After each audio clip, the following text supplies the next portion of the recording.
Assalamualaikum warahmatullahi wabarakatuh. Kami dari kelompok 1 ingin mempresentasikan mengenai materi perdagangan luar negeri. Sebelumnya kami ingin memperkenalkan anggota kami terlebih dahulu. Yang pertama ada saya sendiri, Sultan Dafa Fergiawan dengan NPM 2019 14500 Yang kedua ada Farika Maulida Amarin dengan NPM 2019 14500 Yang ketiga ada Eliza Bagda Prihartini dengan NPM 2019 14500 Kami dari kelas R7G, Program Studi Pendidikan Ekonomi, Fakultas Ilmu Pendidikan dan Pengetahuan Sosial, Universitas Indraprasta PGRI. Definisi perdagangan luar negeri. Perdagangan merupakan proses tukar-menukar barang dan jasa dari suatu wilayah ke wilayah lainnya. Perdagangan dapat dilakukan dalam skala nasional dan internasional. Perdagangan internasional adalah kegiatan yang terkait dengan transaksi barang dan jasa yang terjadi antara negara dengan tujuan untuk memperoleh keuntungan. Secara garis besar, perdagangan internasional merupakan kegiatan ekspor dan impor. Pengertian perdagangan luar negeri menurut para ahli. Yang pertama ada menurut Febrianti tahun 2020. Perdagangan internasional adalah perpanjangan dari produksi, pertukaran, dan konsumsi yang merupakan elemen dasar kehidupan produsen dan konsumen yang termasuk dalam perdagangan internasional berasal dari berbagai negara. Yang kedua, ada menurut Edi Supardi 2021, menjelaskan bahwa perdagangan internasional adalah kegiatan perekonomian dan perdagangan negara lain atas kesepakatan bersama. Yang ketiga, ada menurut Edi Rinaldi tahun 2020. Perdagangan internasional adalah hubungan perniagaan antara para pihak yang berada di dua negara yang berbeda. Secara garis besar, dilakukan dalam bentuk ekspor dan impor. Ciri-ciri perdagangan luar negeri. Yang pertama, para pihak yang melakukan perdagangan tidak saling bertemu, bahkan tidak mengenal satu sama lain. Yang kedua, para pihak dihubungkan dan dikenalkan melalui media promosi dan perwakilan dagang dari negaranya masing-masing. Yang ketiga, harga barang atau komoditas ditentukan dari standar harga yang telah ditetapkan oleh kesepakatan internasional atau dapat juga berdasarkan tawar-menawar atau buying position masing-masing pihak. Yang keempat, tujuan perdagangan dominan komersial atau dapat terjadi hubungan antar pedagang dan konsumen, tetapi komoditas digunakan untuk kepentingan produksi. Yang terakhir, di Indonesia pelaku usaha harus memenuhi persyaratan yang diterapkan pemerintah dan melalui izin-izin tertentu. Ciri-ciri perdagangan luar negeri. Yang pertama, mata uang yang digunakan adalah mata uang kuat seperti dolar USD dan dolar Singapura SGD. Yang kedua, bahasa internasional yang dipakai adalah bahasa Inggris. Yang ketiga, hasil perdagangan atau ekspor dipakai menjadi sumber devisa bagi setiap negara yang akan menentukan kemampuan yang bersangkutan di bidang moneter. Yang keempat, jika terjadi perselisihan diselesaikan menggunakan rujukan konvensi internasional yang sudah disepakati. Pengaturan secara internasional ditetapkan oleh badan atau lembaga perdagangan dunia. Yang terakhir, keikutsertaan negara besar baik berkaitan dengan pengungut negara maupun perlindungan terhadap pelaku usaha. Selanjutnya ada tujuan dan manfaat perdagangan luar negeri. Yang pertama itu tujuan meliputi memenuhi kebutuhan suatu negara yang tidak tersedia di negara tersebut namun tersedia di negara lain. Yang kedua, memperluas wilayah pasar, perdagangan, dan meningkatkan produksi. Yang ketiga, meningkatkan devisa negara melalui kegiatan ekspor. Yang keempat, memajukan pertumbuhan sektor ekonomi negara, menjaga kestabilan harga barang, dan efektivitas penyerapan tenaga kerja. Yang terakhir, membentuk sumber daya manusia yang mahir, terampil, dan unggul, serta mampu mengikuti perkembangan teknologi. Yang kedua ada manfaat. Manfaatnya itu meliputi yang pertama, mempererat hubungan antara negara, baik bilateral maupun multilateral. Yang kedua, peluang beberapa negara saling membantu dapat mempercepat proses pembangunan di negara masing-masing. Yang ketiga, mendapatkan devisa dari para investor asing yang berinvestasi ke beberapa proyek yang memiliki potensi tinggi dan milik pemerintah dari swasta di negara lain. Yang keempat, meningkatkan kesejahteraan suatu negara melalui pendapatan nasional, mempermudah dalam memperoleh barang maupun produk yang tidak bisa atau sulit diproduksi oleh negara sendiri. Baik, selanjutnya ada faktor pendorong dan hambatan perdagangan luar negeri. Yang pertama ada faktor pendorong meliputi adanya kebutuhan barang dan atau jasa yang belum dapat diproses atau diproduksi dalam negeri. Yang kedua, adanya perbedaan kemampuan ilmu pengetahuan dan teknologi atau yang biasa kita sebut dengan iptek dalam mengelola sumber daya ekonomi. Yang ketiga, adanya kelebihan produksi sehingga perlu perluasan usaha.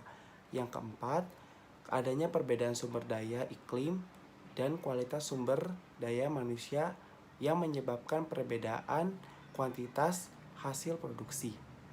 Selanjutnya ada hambatan, yaitu meliputi pembatasan jumlah impor, pemungutan biaya ekspor dan impor yang tinggi, perizinan yang berbelit-belit, dan yang terakhir keamanan negara.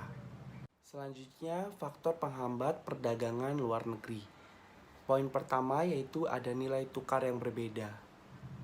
Nilai tukar yang berbeda, setiap negara memiliki mata uang tersendiri yang digunakan dalam pasar valuta asing, yaitu tempat bertemunya permintaan dan penawaran terhadap mata uang yang digunakan dalam perdagangan internasional. Mata uang suatu negara hanya berlaku di wilayah pabean negara tersebut. Kondisi ini menyebabkan pembayaran dalam perdagangan internasional menjadi rumit dan tidak berjalan lancar apabila suatu negara menerapkan kebijakan pembatasan jumlah impor yang menghambat masuknya produk impor. Konflik di suatu negara. Konflik dapat berupa perang, kekacauan politik, atau kerusuhan. Contohnya itu seperti konflik Rusia dan Ukraina, mengakibatkan dampak besar terhadap perekonomian dunia. Konflik tersebut mempengaruhi perdagangan internasional ataupun perdagangan luar negeri, sehingga menyebabkan terhambatnya proses impor dan ekspor. Selanjutnya, kegiatan ekspor dan impor perlu waktu lama. Kegiatan ekspor dan impor perlu waktu lama. Ekspor dan impor merupakan kegiatan utama dalam perdagangan internasional. Arus masuk keluar barang membutuhkan waktu yang lama karena membutuhkan perizinan yang cukup rumit, serta melewati berbagai wilayah pabean suatu negara. Ruang lingkup perdagangan luar negeri. Dalam perekonomian, suatu negara tak selamanya bisa ditingkatkan melalui perdagangan dalam negara saja, tetapi juga perlu ditingkatkan melalui perdagangan luar negeri. Dengan adanya perdagangan antar negara, maka perekonomian suatu negara bisa tumbuh dengan baik sehingga bisa meningkatkan cadangan devisa negara. Berikut beberapa ruang lingkup perdagangan luar negeri. Ruang lingkup perdagangan luar negeri. 1. Perpindahan barang dan jasa dari suatu negara ke negara lain. 2. Perpindahan modal melalui investasi asing dari luar negeri ke dalam negeri. 3. Perpindahan tenaga kerja dari suatu negara ke negara lain. 4. Ekspor dan impor merupakan salah satu aktivitas yang dilakukan perdagangan luar negeri. 5. Perpindahan teknologi dengan mendirikan pabrik-pabrik di negara lain. 6. Menyampaikan informasi tentang kepastian adanya bahan baku dan pangsa pasar. Dengan adanya ruang lingkup perdagangan antar negara, maka perdagangan internasional menjadi lebih terarah sehingga pertumbuhan ekonomi pun bisa terus mengalami pertumbuhan. Latar belakang terjadinya perdagangan luar negeri. Perdagangan luar negeri terjadi karena adanya perbedaan sumber daya manusia, perbedaan teknologi sumber daya alam seperti iklim dan letak geografis, serta perbedaan ekonomi dan sosial yang tersedia pada suatu negara. Selain itu, penguasaan daripada ilmu pengetahuan dan teknologi yang berbeda pada masing-masing negara. Jadi, perdagangan internasional adalah sebuah bentuk dari kegiatan jual beli yang dimana akan dilakukan oleh dua macam orang maupun lebih dari suatu negara. Kemudian, perdagangan itu sendiri akan dilakukan guna melakukan peningkatan daripada pendapatan negara, dan hal ini akan terjadi apabila terdapat kesepakatan di antara dua macam negara yang dimana akan saling membutuhkan sebagai sebuah usaha pada kebutuhan masing-masing negara. Teori perdagangan luar negeri ada dua. Satu, teori keunggulan mutlak atau absolut. Adam Smith merupakan orang yang mengemukakan teori keunggulan mutlak. Ia berpendapat bahwa teori keunggulan mutlak dijelaskan sebagai kondisi di mana suatu negara dapat menghasilkan atau memproduksi barang atau jasa lebih banyak dibandingkan dengan para pesaingnya dengan mengeluarkan biaya yang lebih rendah dalam produksinya, sehingga mendapatkan keuntungan yang lebih besar. 2. Teori keunggulan kooperatif. Teori ini dikemukakan oleh seorang bernama David Ricardo. Teori ini muncul untuk mengatasi kelemahan dalam teori keunggulan absolut, di mana negara yang tidak memiliki keunggulan ini berbeda nasibnya dibandingkan dengan negara yang memiliki keunggulan absolut. Menurutnya, negara yang tidak memiliki keunggulan ini tetap dapat berkontribusi dalam perdagangan internasional dengan cara melakukan spesialisasi pada produk-produk yang dihasilkan di negara tersebut. Selain itu, keunggulan kooperatif akan muncul ketika negara dapat memproduksi barang atau jasa dengan mengeluarkan biaya tenaga kerja yang lebih murah dibandingkan negara lain. Kesimpulannya, perdagangan internasional adalah aktivitas ekspor dan impor hasil produksi ke dalam maupun luar negeri. Perdagangan internasional ini memiliki dampak positif dan negatif. Yang pertama, dampak positifnya itu dari ekspor adalah cadangan devisa negara menjadi meningkat. Yang kedua, menjadikan pasar dalam menjual hasil produksi negara menjadi sangat luas jangkauannya dan tentunya akan menambah lapangan pekerjaan yang dapat dimanfaatkan oleh masyarakat.